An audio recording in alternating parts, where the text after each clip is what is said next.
हमने एक नए पर्व की शुरुआत की है और इस नए पर्व में हमें अपने परिवार को एक बिजनेस परिवार के तौर पे स्थापित करना है। मेरा क्लीन फ्यूल्स लिमिटेड एक बिजनेस कॉर्पोरेशन है जो सस्टेनेबिलिटी सेक्टर में काम करती है, जो सस्टेनेबल ईंधन, सस्टेनेबल फूड और सस्टेनेबल चीजें ये बनाती है। उनके खुद के मैन्युफैक्चरिंग यूनिट्स है, फैक्ट्रीज है और उनकी खुद की एक व्यवस्था है मार्केटिंग की, एक नेटवर्क है मार्केटिंग का। और 2025-2026 में उनका रिपोर्ट कार्ड ये है, इतना उन्होंने टर्नओवर किया है, इतना उनका प्रॉफिट है। ये इस सभी रिपोर्ट कार्ड के साथ हमें इस साल अपने आप को, अपने कॉर्पोरेशन को, अपने फैमिली को एक बिजनेस फैमिली करके स्थापित करना है, एस्टैब्लिश करना है। और इसके लिए फंडिंग के साथ साथ कई सारी चीजें हमें लगेगी, कई सारी व्यवस्थाएं लगेगी।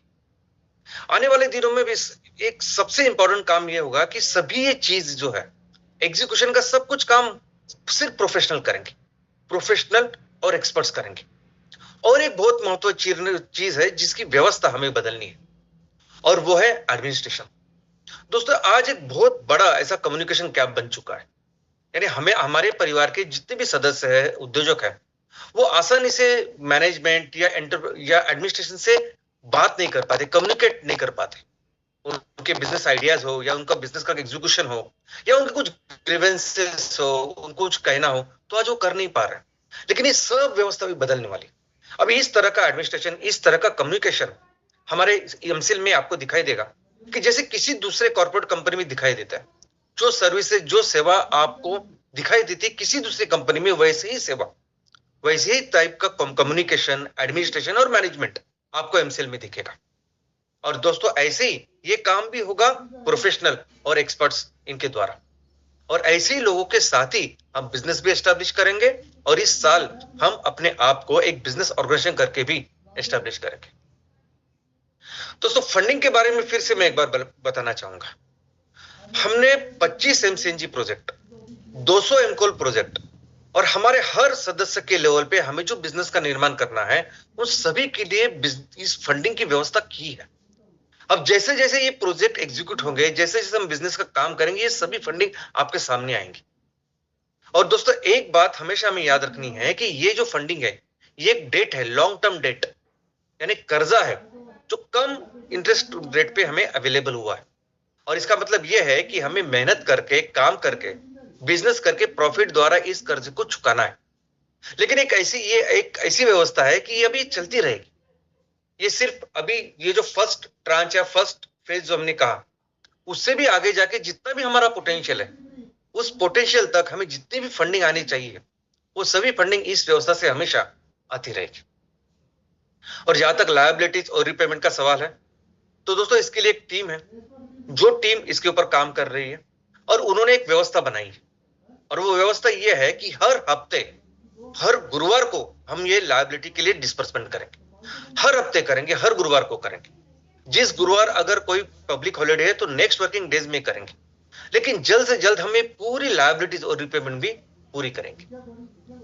लेकिन दोस्तों, ये सभी चीजें जो हमने शुरुआत की है, इतने बड़े परिवार का निर्माण किया है, ये सिर्फ फंडिंग, बिजनेस, लायबिलिटी इसके लिए है ही नहीं। एक बहुत ही बड़े महान उद्देश्य के लिए हम ये सब कर रहे हैं। और हमारा उद्देश्य है कि हमें अपने देश को फिर से दुनिया का सबसे महान देश बनाना है। हमें फिर से अपने देश को उस स्थान पे लेके जाना है जहां हमारा देश इस दुनिया का नेतृत्व करे। दोस्तों, जब से सिविलाइजेशन की शुरुआत हुई है, more than 90% of the time Bharat ने हमेशा दुनिया का नेतृत्व किया है। हर क्षेत्र में दुनिया को सही राह दिखाई है। और आज की अगर हम बात करें तो आज तो बहुत ज्यादा इसकी जरूरत है। आज हमारे आजू बाजू जैसी परिस्थिति बनी हुई है, पूरी दुनिया में जैसी परिस्थिति बनी हुई है, बहुत जरूरत है आज फिर से भारत को नेतृत्व करने की। और बात सिर्फ अर्थव्यवस्था की नहीं है, बात हर एक विषय की है, हर एक क्षेत्र की है।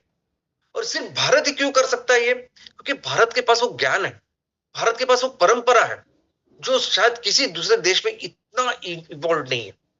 तो भारत आज भी उस पोजीशन में, उस कंडीशन में है कि वो दुनिया को सही राह दिखा सकता है। और उसकी बहुत ज्यादा जरूरत आज है। और उसके लिए एग्जैक्टली हमें क्या करना होगा? तो हमें तो सिर्फ फोकस करना होगा इस 5E मिशन के ऊपर। दोस्तों, इस 5E मिशन, ये जो स्ट्रैटेजी, ये बहुत ही अच्छी, बहुत ही जबरदस्त ऐसी स्ट्रैटेजी है। हमें सिर्फ अपने ग्राम पंचायत, अपने तहसील लेवल पे इस 5E मिशन के ऊपर फोकस करना है, उसके ऊपर काम करना है। और ये 5 मिशन सिर्फ अर्थव्यवस्था बेहतर करने के लिए नहीं है, उस क्षेत्र का आर्थिक विकास करने के लिए नहीं है, तो उस क्षेत्र का सर्वसमावेशक कॉम्प्रिहेंसिव ऐसा विकास करने के लिए ये स्ट्रैटेजी। अगर हम मिलके हर राज्य में, हर तहसील में, हर ग्राम पंचायत में ये काम करें तो हम अपने देश को उस स्थान पे लेके जाएंगे। लेकिन दोस्तों, हमने एक बहुत बड़ी जिम्मेदारी ली है, अपने देश को बेहतर करना, ये बहुत बड़ी जिम्मेदारी। और जब हम इस जिम्मेदारी की बात कर रहे हैं तो हमें अपने आप को भी उस काबिल बनाना पड़ेगा। अपने आप को भी हमें मेहनत करनी पड़ेगी, पढ़ाई करनी पड़ेगी, समझना पड़ेगा, उसको फिर से उस स्थान पे लेके जाने की बात कर रहे हैं। तो क्या करना चाहिए, क्या करना चाहिए, क्या नहीं करना चाहिए, हमें यह सीखना चाहिए, यह समझना चाहिए कि अगर कोई देश कोई देश बेहतर करता है, किसी भी क्षेत्र में बेहतर करता है, तो वो कैसे करता है। अगर आज हम ये जो बात कर रहे हैं, अगर किसी देश ने अभी तक ऐसा कुछ काम किया है या किसी देश ने अपने आप को बेहतर किया है, तो कैसे किया है, इसके बारे में पढ़ना होगा।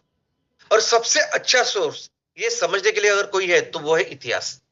और इतिहास का मतलब ये नहीं कि हजारों साल पहले जो हुआ उसके बारे में पढ़ना, लेकिन आज के पहले कल भी, अगर कल तक अगर किसी ने ऐसा काम किया है तो उसके बारे में भी पढ़ना, उसके बारे में भी समझना कि इस देश ने ये तरक्की कैसे की, और हम इसको पढ़ के हम क्या समझ सकते हैं, क्या ज्ञान हमें मिल सकता है, और उसका उपयोग हम अपने देश के लिए, अपने गांव के लिए, अपने प्रदेश के लिए कैसे कर सकते हैं, ये बहुत जरूरी है।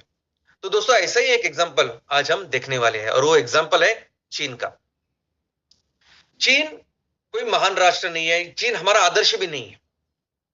हम चीन, ऐसा नहीं है कि हमें चीन जैसा बनना है, हमें तो चीन और उसके आगे की जो इकोनॉमी है अमेरिका, उनके भी आगे निकल जाना है। ना ही चीन हमारा जैसे चीन कर रहा है, जैसे चीन बन रहा है, आदर्श हो रहा है, वैसे हमारा आदर्श भी। मैं सिर्फ चीन का ऐसे एग्जांपल दे रहा हूं कि आज जिस परिस्थिति में चीन है, वो तरक्की चीन ने कैसे की, ये समझना हमें बहुत जरूरी है। आज अगर हम देखते हैं तो चीन दुनिया की दूसरी सबसे बड़ी अर्थव्यवस्था बन चुकी है। लेकिन रिसेंटली कुछ ऐसी चीजें हुई कि जहां चीन ने दिखा दिया कि वो बहुत ही तेजी से ऑलमोस्ट हर क्षेत्र में विकास कर रहा है, तेजी से बढ़ रहा है। चीन पूरी दुनिया का मैन्युफैक्चरिंग हब बन चुका है। आज दुनिया के इलेक्ट्रॉनिक्स से लेके, कपड़ों से लेके, हर कोई चीज चीन जिस स्केल में बनाती है, जिस क्वालिटी से बनाती है, दूसरा कोई देश उसको आज कॉम्पीट नहीं कर रहा।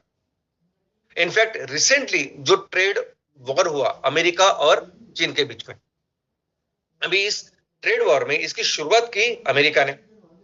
अमेरिका के डोनाल्ड ट्रंप, उन्होंने पूरी दुनिया के ऊपर, सभी देश के ऊपर उन्होंने टैरिफ लगाया बिजनेस के ऊपर, और बाद में 8 दिन के बाद ये सभी टैरिफ को उन्होंने होल्ड किया, स्थगित किया, सिर्फ एक देश को छोड़ के, वो था चीन। और आज तो परिस्थिति ये है कि वो अमेरिका ने चीन के सभी चीजों के ऊपर 245% इतना टैरिफ लगाया, और वही चीन ने अमेरिका के ऊपर, अमेरिका के सभी जो जो गुड्स आते हैं, उन सभी वस्तुओं के ऊपर 145% इतना टैरिफ लगाया है।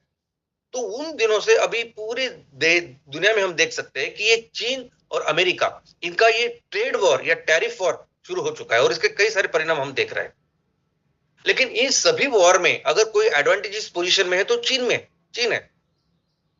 इन दोनों के बीच में जो व्यापार संबंध है, अगर उसकी हम पढ़ाई करें तो यह समझ में आता है कि जो चीजें अमेरिका से चीन में जा रही है, उसके लिए चीन को कई सारे ऑप्शंस हैं।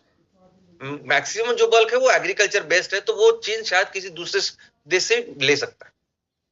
लेकिन जो चीजें अमेरिका चीन से ले रहा है, वो बहुत सारी मैन्युफैक्चरिंग यूनिट्स है, जो कंपनियां अमेरिका स्थित है, लेकिन वो सब कुछ मैन्युफैक्चरिंग करा के ले रही है चीन से। और जिस स्केल में, जिस क्वालिटी में चीन आज तैयार कर रही है, अगर वही अमेरिका को तैयार करने पड़े दूसरे देश से या अपने ही देश के ऊपर, तो उसको बहुत समय लगेगा, या अच्छा खासा समय लगेगा।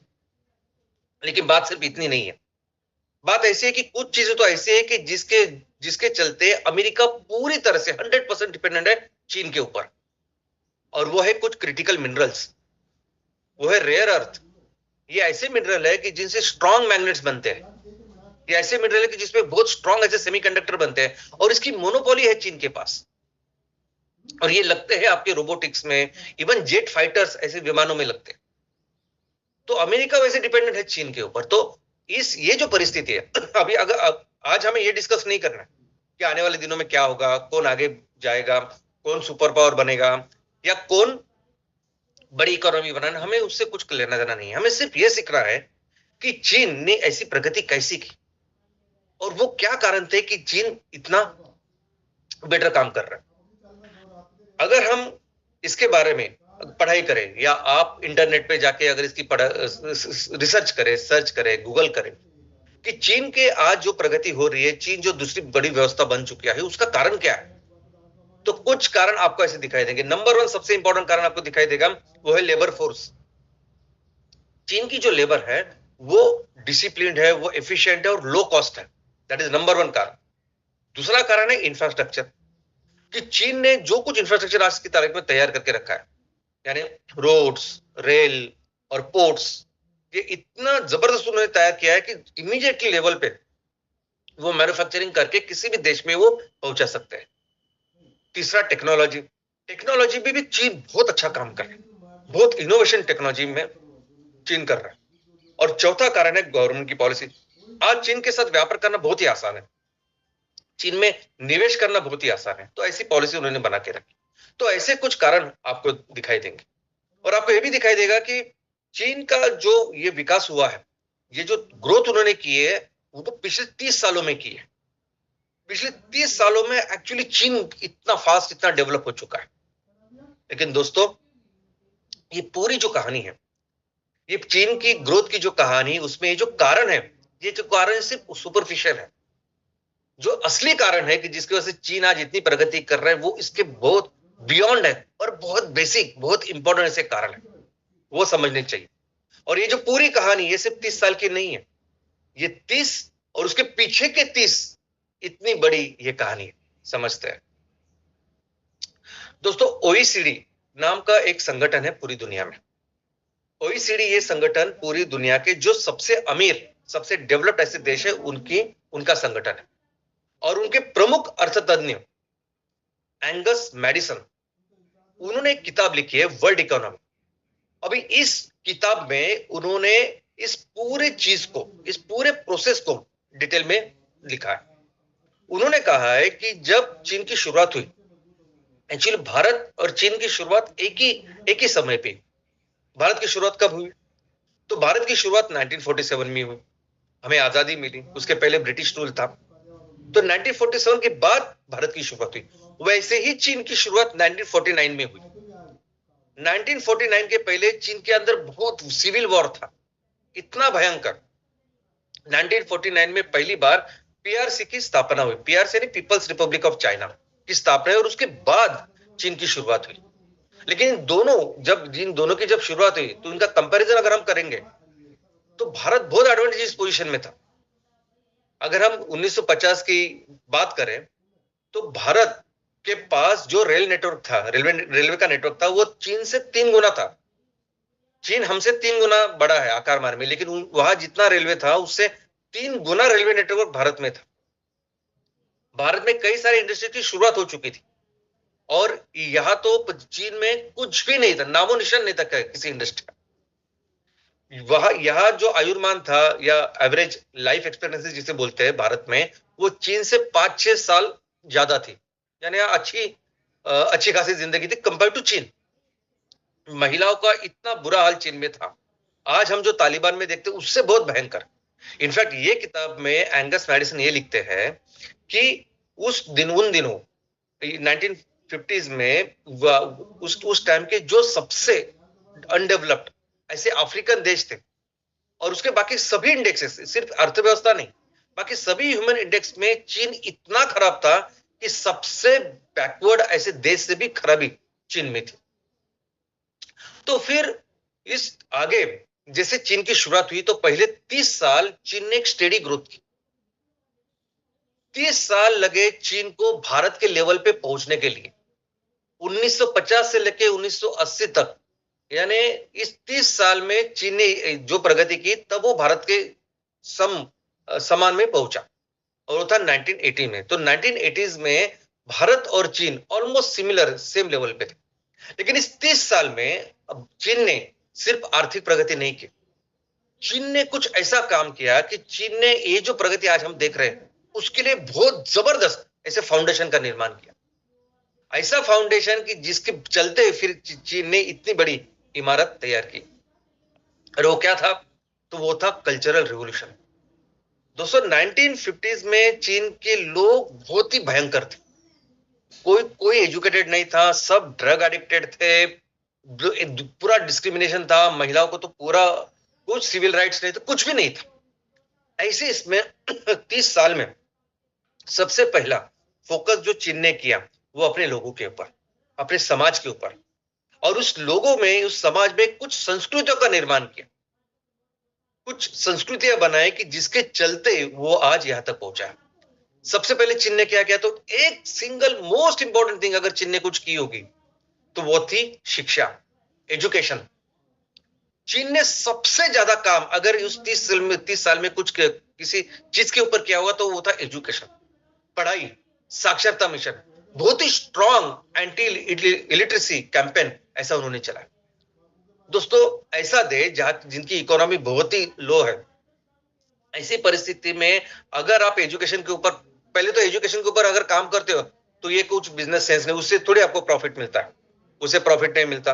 और दूसरी ऐसी परिस्थिति में जब आप करते हो, जब पूरी भारत, जब आपके लोग बहुत ही कम पढ़े लिखे हैं और बिल्कुल रुचि नहीं है आपकी पढ़ाई में, तो बहुत ज्यादा मेहनत करनी पड़ती है, बहुत ज्यादा पैसे लगाने पड़ते हैं, बहुत ज्यादा काम करना पड़ता है। और वैसे काम चीन ने किया, पूरा फोकस उन्होंने इस एजुकेशन के ऊपर किया। दोस्तों आज अब ये चित्र जो आप देख रहे हैं, ये पिक्चर जो आप देख रहे हैं, ये बेसिकली पिक्चर है एक दौड़ का, एक कंपटीशन रेस है वो, और उसमें ये जो पार्टिसिपेंट है, दौड़ने वाले, उनको ये बताया गया है कि आपको एक पेज पूरा लिखना है और जब आपको वो पेज पूरा हो जाएगा तभी आप चालू कर सकते हैं। यानी इतना स्ट्रॉन्ग लिटरेसी का कैंपेन था। अगर आपको कुछ भी करना है तो आपको पढ़ना लिखना कंपलसरी आना चाहिए, ऐसा कंपल्सन पूरे देश में हुआ। इतना ही नहीं, चाइनीज सोल्जर्स जो चल रहे थे उनके पीछे आप देखेंगे तो जो बैग्स थी, वो बैगों में भी उन्होंने लिखा, यानी जब भी आप जाओगे कहीं भी तो चलते चलते आप पढ़ाई करो, ये इंपॉर्टेंट था।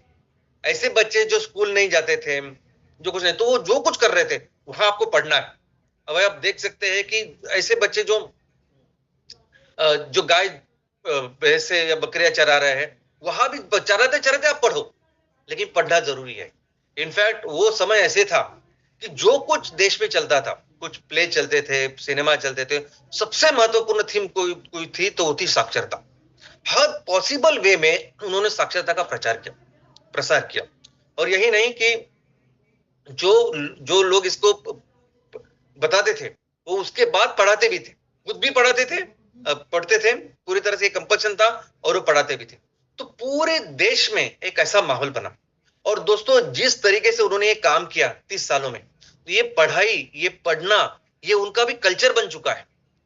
और पढ़ाई यानी सिर्फ किताबी की पढ़ाई नहीं है, पढ़ाई यानी सिर्फ हम स्कूल कॉलेज में जो करिकुलम का करते हैं उसकी पढ़ाई नहीं, लेकिन कोई भी चीज का ज्ञान लेना, कोई भी चीज अगर हो तो उसके बारे में समझना, उसके बारे में ज्ञान लेना, उसके बारे में पढ़ाई करना, उसके ऊपर काम करना, अभी उनके संस्कृति का भाग, हिस्सा बन चुका है, उनका कल्चर बन चुका है। और ये सबसे महत्वपूर्ण निवेश उस टाइम पहले 30 साल में चीन ने किया, और उसका परिणाम आज ये है कि हम देख सकते हैं कि पूरी दुनिया में जितने भी पेटेंट आज की तारीख में फाइल हो रहे हैं वो सबसे ज्यादा चाइना से हो रहे हैं। पेटेंट यानी आप समझते हो, नई खोज, इनोवेशन के बारे में पेटेंट होता है। तो अंतरराष्ट्रीय पेटेंट में नंबर 1 आज चीन है। ये 2018 की फिगर है, 18 का 17 की फिगर है, लेकिन 18 में उपलब्ध हुई है। तो चीन के अगर आप देखेंगे तो उनके पेटेंट 13,81,000 है। 2 नंबर पे अमेरिका है जो आधे से कम है, यानी 6,06,000, और हमारे पास 46,000 यानी 50,000 से कम है। तो हम देख सकते हैं कि ये जो है ना, ये भी संस्कृति है। ये कोई भी किसी भी एज में आप हो, कुछ भी काम कर रहे हो, लेकिन किसी भी नई चीज के बारे में पढ़ना, सीखना, वो जुनून, वो पैशन बन चुका है उनकी, पढ़ाई सिखाई, ये उन्होंने काम किया। दूसरा इंपॉर्टेंट काम किया उन्होंने रूरल हेल्थ के ऊपर। चीन एक ऐसा देश है ना कि जहां बहुत बड़ा डेजर्ट है, यानी चीन हमसे 3 गुना ज्यादा है, लेकिन हमारे पास ज्यादा एग्रीकल्चर लैंड है उनसे। इसका मतलब उनकी बहुत सारी जो लैंड है वो डेजर्ट है, कोल्ड डेजर्ट है, हॉट डेजर्ट है, और ऐसे ही डेजर्ट में छोटे छोटे गांव है, यहाँ वहां है। उनकी हेल्थ के बारे में परिस्थिति बहुत खराब थी। तो उन्होंने क्या किया कि तो उन्होंने उस गांव में जो लोग रहते थे, जो किसान रहते थे, उनको ट्रेनिंग दी, मेडिकल ट्रेनिंग, 6 महीने 9 महीने अच्छी प्रॉपर बेसिक ट्रेनिंग दी, और फिर उनके पास शहरों में दी, और वो ट्रेनिंग लेके फिर उन्होंने उनको गांव में भेजा वो मेडिकल किट के साथ। इनको कहा गया बेयर फुट डॉक्टर्स, यानी नंगे पाव के डॉक्टर्स। क्यों नंगे पाव के डॉक्टर्स? क्योंकि ये सभी किसान थे जो नंगे पाव खेती में काम करते थे, और उनको ही उन्होंने डॉक्टर बनाया। उनके पास वो मेडिकल किट दिया, और जो जाते, और कई सारी ऐसी बीमारियां जिनकी वजह से चीन में बहुत सारी बीमारियां भी थी, उनकी मृत्यु का प्रमाण भी ज्यादा था, वो बहुत सारी चीजों को उन्होंने एलिमिनेट किया इस चीजों की वजह से। बेयरफुट डॉक्टर्स यानी ऐसे डॉक्टर जो अपना किसान का काम भी करते थे, खेतों का काम करते थे, और उसके साथ साथ गांव की वो भी काम करते थे। इसके साथ बहुत इंपॉर्टेंट उन्होंने कैंपन, एक पहल की शुरुआत की, वो जो थी एजुकेटेड यूथ, या सेंड डाउन यूथ ऐसे भी बोलते हैं। इसका मतलब यह है कि इतने ज्यादा गांव थे, इतना बड़ा क्षेत्र थे, और जो पढ़े लिखे नौजवान थे वो शहरों में रहा करते थे। तो उन्होंने ऐसी पहल की कि आप अपने जिंदगी का कुछ समय, इनफैक्ट ज्यादा से ज्यादा समय आप उस गांव की तरक्की के लिए दो। आप नहीं जाओगे तो कौन करेगा इस सब का? ऐसी एक पहल उन्होंने तैयार की, और उन्होंने एक ही उनके पीछे सोच थी जो उन्होंने सबको बताई कि अगर एक जनरेशन ये काम करती है, अगर एक जनरेशन अपनी जो पढ़ाई लिखाई या अपने गांव को बेहतर बनाने के लिए कंट्रीब्यूट करती है, तो पूरा देश बदल सकता है, और वो हुआ। आज वहां के बहुत सारे लोग तो इस पहल के ऊपर चले, कहीं कहीं उनको फिर लीगली वो थोड़े से पॉलिसी में उनको करना पड़ा, और भेजना भी पड़ा। लेकिन अल्टीमेटली रिजल्ट क्या हुआ? रिजल्ट ऐसा हुआ कि आज ये भी कहीं ना कहीं उनके संस्कृति का हिस्सा बन चुका है कि देश के लिए अगर कुछ करना है तो हमें एक होना पड़ेगा, हमें काम करने होंगे जो काम जरूरी है। तो कई सारे ऐसे लोग जो अच्छे अच्छे शहरों में थे, वो पूरे फैमिली लेके गांव में चले गए और ये करने लगे। तो ये भी एक बहुत इंपॉर्टेंट इवेंट था उन्होंने किया। इनफैक्ट महिलाओं का सक्षमीकरण अगर देखेंगे तो वो प्रदेश जहां तालिबान से बहुत भयंकर ऐसी परिस्थिति थी, आज के यहाँ महिलाओं का सक्षमीकरण इस तरीके से वहां हुआ है कि पूरी दुनिया में जितने भी सेल्फ मेड वुमन बिलियनर है, देखिए सेल्फ मेड यानी खुद से बनने वाले उद्योजक, बिलियनर, महिला बिलियनर जो पूरी दुनिया में है, आज की तारीख में पूरी दुनिया की उस महिलाओं में दो तिहाई चाइनीज है। तो ये कहीं ना कहीं बिकॉज ये संस्कृति, ये कल्चरल जो रिफॉर्म हुआ उसकी वजह से, यानी इक्वल राइट्स, और वहां हर काम आज वहां चीन में महिलाएं करती है। आज भी अगर हम देखेंगे ना तो कई सारे ऐसे काम जो बाकी के देशों में सिर्फ पुरुष करते हैं वो महिलाएं चीन में करती है। तो ये अभी उनका कल्चर बन चुका है, और इसी कल्चर की वजह से, इसी चीज की वजह से वो जो ग्रोथ हम देख रहे हैं। तो बेसिकली जो पहले 30 साल जिसके बारे में हम चर्चा नहीं करते, न देखते समझते हैं, ये सबसे महत्वपूर्ण थे।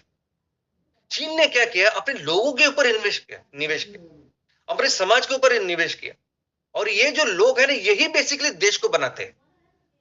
वो चीन हो, वो अमेरिका हो, वो जापान हो, ये लोग हैं। लोग में वो जो संस्कृति है जिसकी वजह से ये देश बने। हम कहते हैं कि हमारे पास या किसी भी देश में जो भी रिसोर्सेस होते हैं, प्राकृतिक रिसोर्स होते हैं, बाकी कोई भी हो सकता है, सबसे महत्वपूर्ण रिसोर्स अगर देश को बेहतर बनाने के लिए कोई होता है तो लोग।